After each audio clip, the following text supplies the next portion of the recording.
Hello guys, for today's video mga boss, ako na lang kayo sa prino ko mga boss.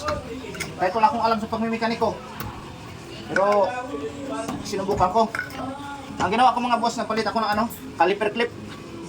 Palit akong caliper clip, tapos napalit na rin ako ng piston. Kasi yung piston niya mga boss talagang saan na ba yung piston natin na luma?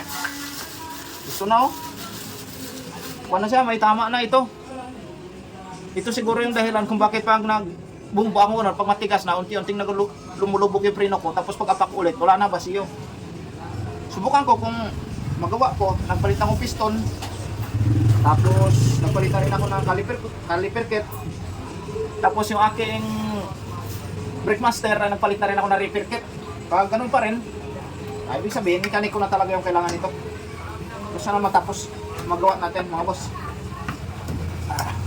Ito tapos na to, ito yung ginawa ko ngayon. Tapos yung sa likod, nagpalit na rin ako ng brake shoe. Ito yung bago. Ito doon ko ito ilagay sa kabila. Bali yung nagawa ko pala isang piston, tsaka isang brake shoe. Palit ako mga boss. Kasi wala, niloko ako ni Dandy Upaw yung mekaniko na baldog. Grabe si Dandy Upaw. Ako hindi ko kayang pagpakain ng pagkain sa pamilya ko pag galing sa katarantaduan yung tira ko. Terus Dandy Upaw, grabe. Wala man lang, hindi niya man lang inisip na pwede kami maksidente din ng buong pamilya ko. Stock up na pala itong mga piston, di na nagana okay na, okay. Ito, alisin muna natin yung jack mga boss. Sa mga mahilig mag-DIY dyan, tingin lang kayo sa YouTube kung paano gawin. Ako sa YouTube lang rin ako nanonood mga boss.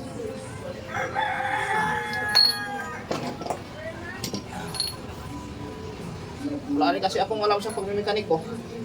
Ay kaysa magbayad pa ako nito. Repeatan na natin to mga boss. Para hindi ko pa to na bleeding kasi gawin ko pa yung sa kabila.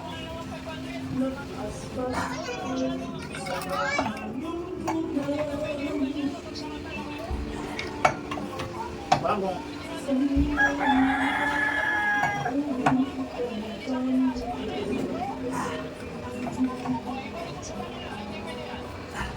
palitin pa to yung nito mga boss, yung burjoey niya. Tsaka rack and pinion, pero unti-unti ko lang, unahin ko lang yung preno. Ito kasi mga boss, sasakyan na to. Nakahang ito simula noong 2015. Noong namatay yung may-ari nito, yung lalaki. So yung natira yung babae nagbinta sa akin ito, si Ma'am Maria Magdalena Galvinis, taga San Carlos.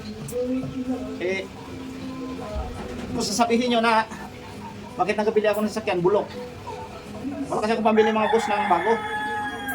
Kaya tis lang tayo sa mga sikinan ng mga bulok na alam natin na kaya naman natin ayusin. Ganun talaga, gastusan mo talaga pag gusto mong maging ayos yung sasakyan. Pero maganda yung makina nito.